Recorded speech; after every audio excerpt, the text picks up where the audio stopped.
Hey, what's going on, crypto people? It is the Crypto Siege with another day in the life, in the crazy life that is the digital asset space. Good morning, good afternoon, and good evening to each and every one of you. It is 5:45 PST.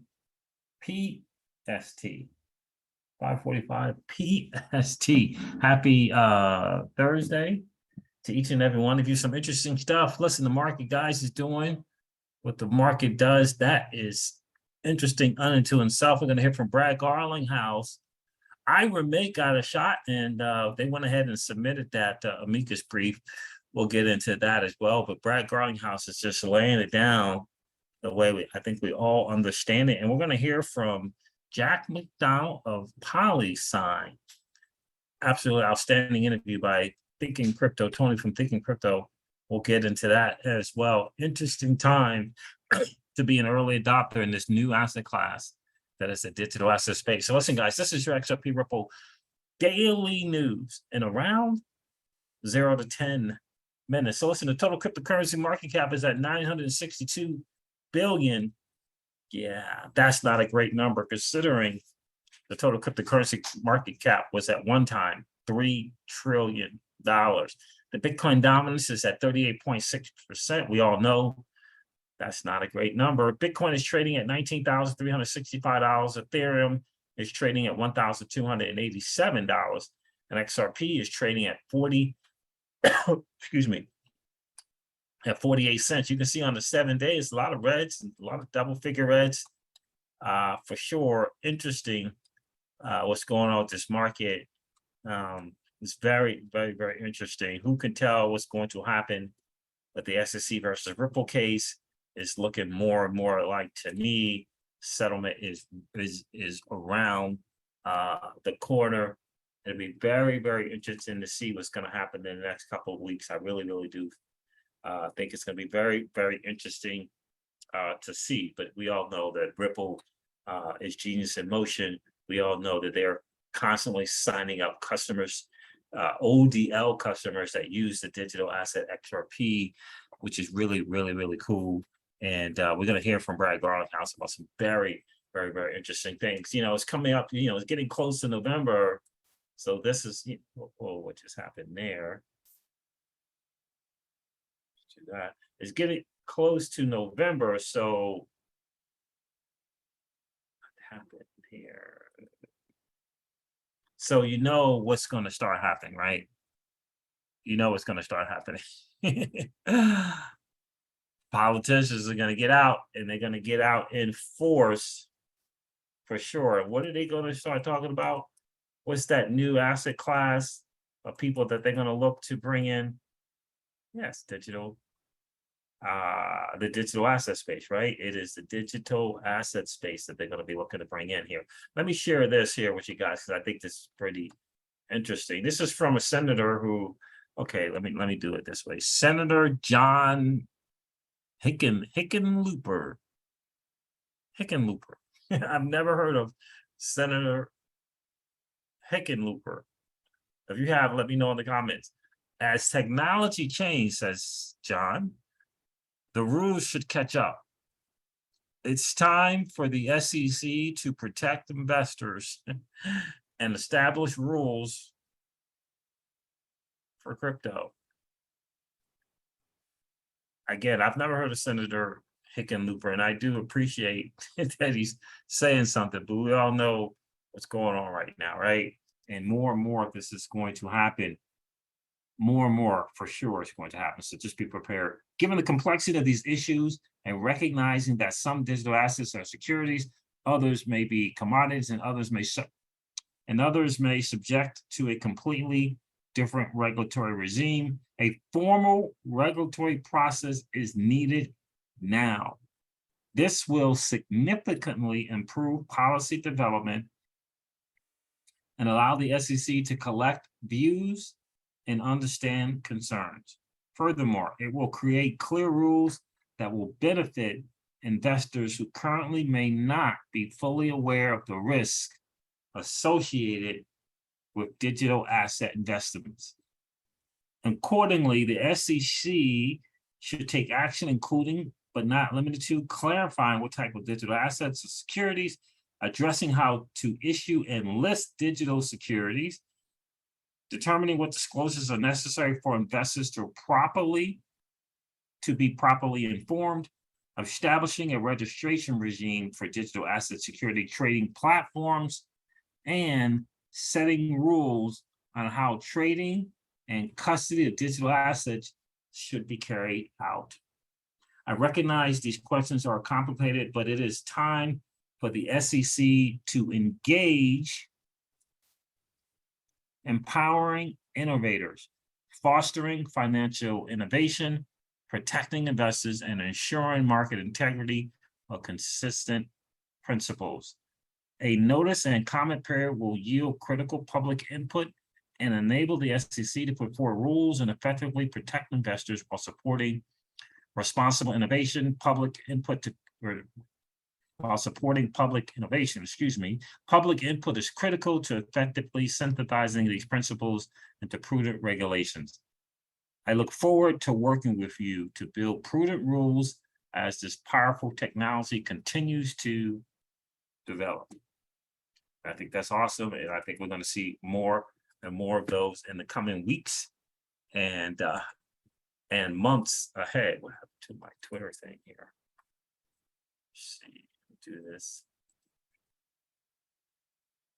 live television, folks, but I have to show this. It's a very, very interesting photo. Very, very interesting. So the market again is doing what it does. Congress will be, trust me on this, they will be constantly putting out more and more things like this because they know that this asset class is the future. And it's a group of people, young especially, they understand and they want to move forward. They're not interested in gold. They want to move forward in this new asset class. Jimmy James Fallon shared this with us. iRemit Inc. has formally filed its amicus brief in support of the Ripple defendants' motion for summary judgment. So that has been officially filed. I don't think that it's any different than what they originally put out, but it is great to see that they did officially file it. As a major ODL customer, iRemit is interested in the outcome of this lawsuit because of its reliance on XRP and the XRP ledger. iRemit has deep knowledge of these technologies that will aid the court's evaluation of the arguments advanced by the U.S. Securities and Exchange Commission. That, my friends, is good stuff, and I'm glad that they follow through. We all heard a couple of days ago, got 3 more entities looking to submit amicus brief as well, which I think is absolutely for Ripple, which I think is just absolutely interesting. Now, I know a lot of people may or may not be kind of up in arms about this recent announcement from JP Morgan and Swift. It is interesting. It is interesting to say the least. Well, between Jay Clayton and between hashtag Gary Gensler's not your friend, we all said that Gary Gensler, both Jay Clayton and Gary Gensler were not publicly selected. They were privately selected. They were not publicly elected.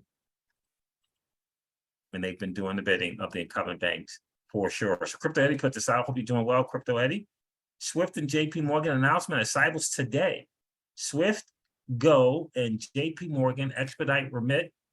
JP Morgan's expedite remit join forces.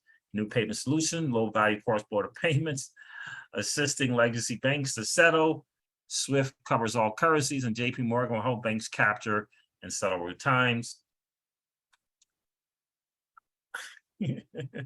I think this is awesome. It still can't compete. They'll grab a little bit of market share, but the clear front winner is Ripple. Just ask Rosie Rios. So I thought this was an interesting comment. Swift say they tripled the number of banks on Swift Go from 120 to more than 400 in a year. The old Swift system services 11,000 banks. That's only 4% of the existing base. A Swift Go cross-border settlement arrives 87% of the time in 3 minutes. XRP is 100% and no longer than 5 seconds. XRP is 100% in 5 seconds. The Federal Reserve, first of all, is not federal. We all know that. It's not a government agency. It is a private institute owned by 12 individuals. And it has no reserves. This is from Otis, from the Celsian community. The dollar has no reserve. It is just paper with graphics on it. Dollar has no backup. It's a mere piece of paper. This is 2 people from Uganda were having having this discussion. Interesting. I wanted to share this guy because I think there's two clips from Brad Garlinghouse that I think is always important to kind of keep a level set for us all.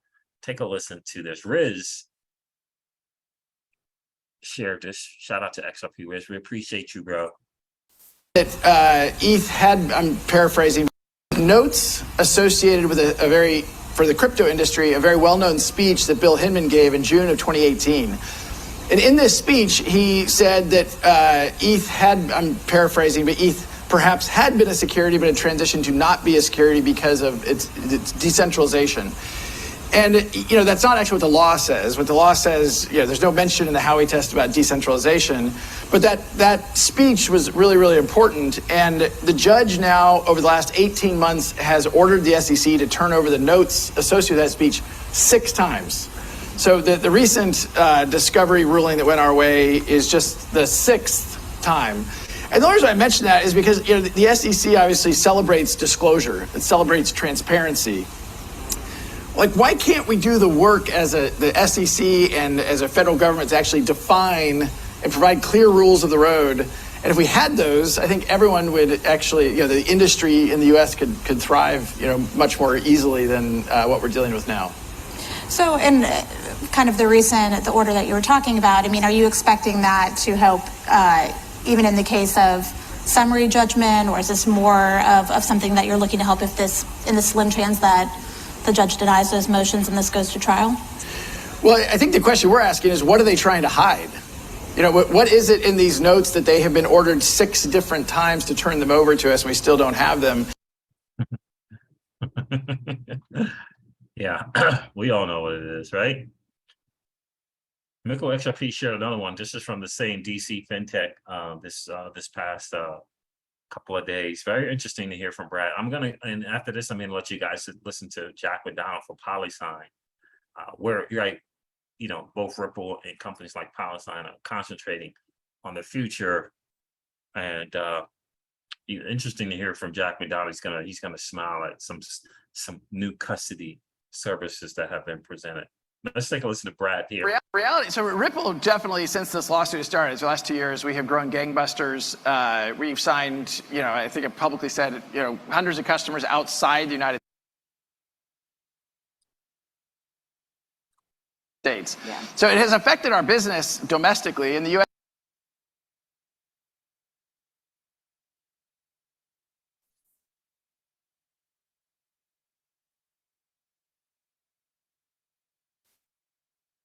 You know, the problem we're solving is a global, one of the primary things we focus on is this cross-border transactions. Come on. Payments. And so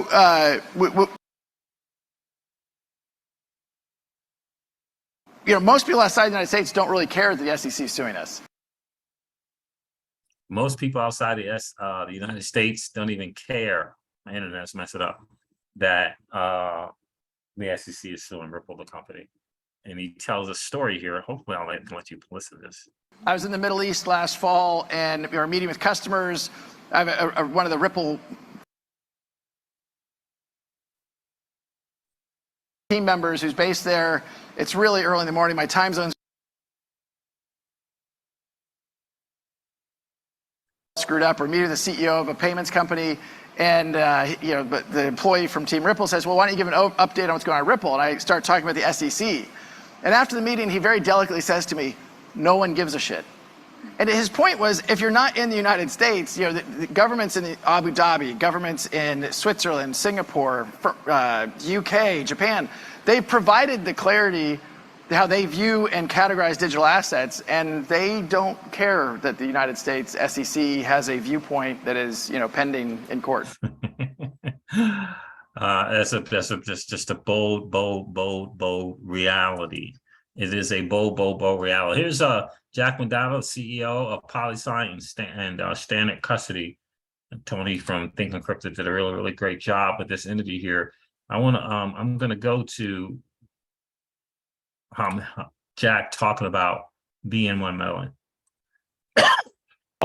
Jack, yesterday we got some big news. BNY Mellon, they have launched officially their crypto custody service. The America's oldest bank, and I believe they are the largest custodian as well. What are your thoughts on this? And are you working with them in any way? Well, as I learned as a small child, imitation is the best form of flattery. Yeah. So we've, I think, in the industry been expecting this for some time since they led the Fireblocks round a year or two ago. I think it's big news. It reminds me of when Fidelity entered the space a number of years ago, and I immediately thought this is really credentializing for the industry. It really gives confidence to a lot of other buy and sell side firms who have been watching the digital asset crypto space. And when prices are high, there's a lot of FOMO. When prices are down, maybe some more hesitancy around it. And yet you see someone like BNY Mellon, who have been working at this clearly for a couple of years, enter into the space. And albeit with a limited offering to start, I think it's great. I think it can only help encourage other providers to come in and other investors to come in, which will be great for the ecosystem. That said, I think there's still lots of questions around what exactly their offering is going to be. I think it is ultimately, and they're really following the steps, I would say, of Cowen, who was the first big investment bank to come in and have an offering in the space. Slightly different approach, which is more trading and custody centric, where BNY Mellon, I think, is custody, and they talked about, potentially doing some record keeping as well, not full-blown fund administration.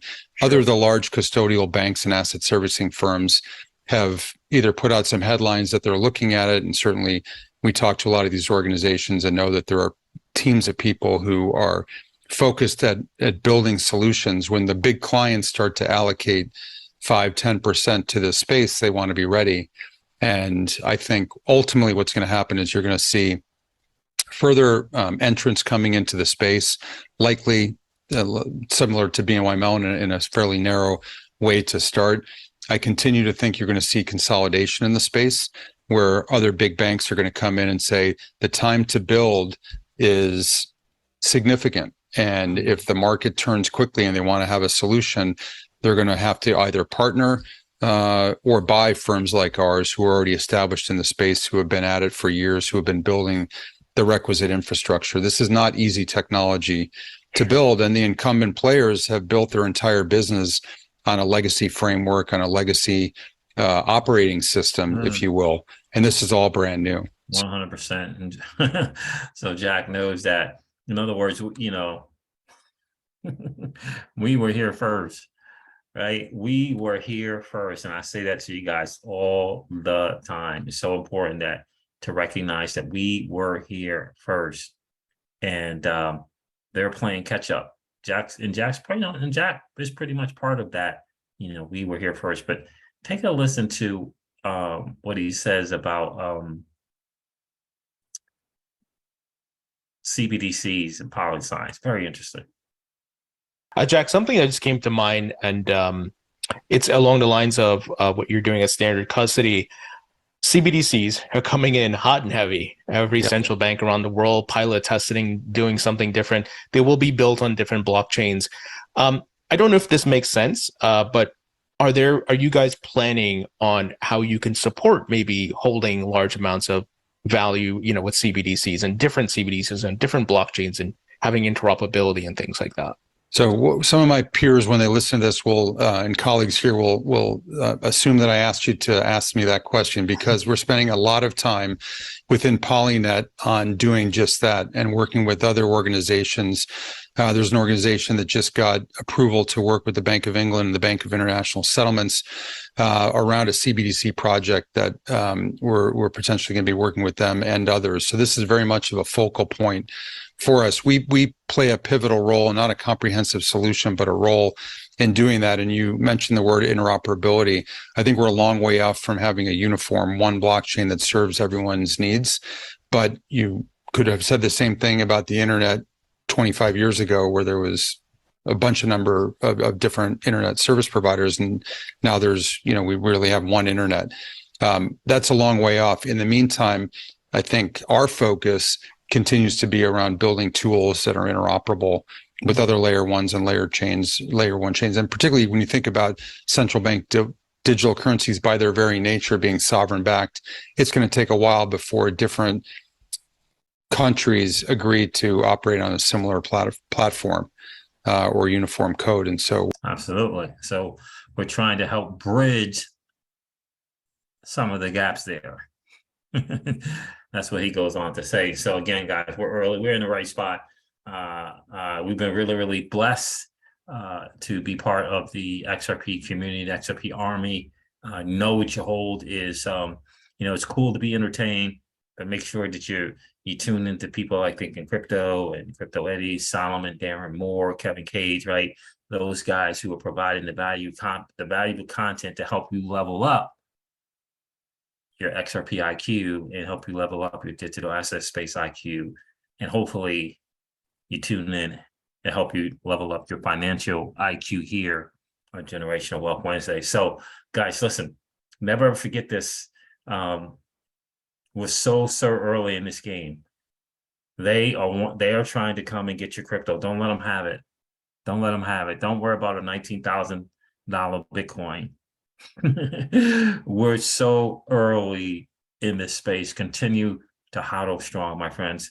Well, listen, guys, this wraps up your XRP Ripple Daily News in around 0 to 10 minutes. I hope it has been of value to you. If it has, do me a favor, hit that like button, and please consider hitting the subscribe button. We on a mad race to get to 10,000 subs so that we can break that subscriber channel thing that we got going on, the sub count thing we got going on with this channel. If it has been of value to you, do me a favor. I think I said that, hit that like button, hit the subscribe button, and ring the notification bell. That's the one I forgot. Hit that notification bell to know whenever we go live and whenever we upload a video. I'm going to end this one like I do all of my videos. I'm reminding you guys of this. Old money doesn't want you to win. They don't want us to win. They would rather that we remain a cog in their perpetual wheel of trading our time for dollars. They don't want us to play in the same playground that they play in, where we allow our money to work for us. This is our chance to win, guys. The digital asset space is our chance to win. We are in the midst of the greatest transfer of wealth in the history of man. Are you participating, or are you standing on the sidelines?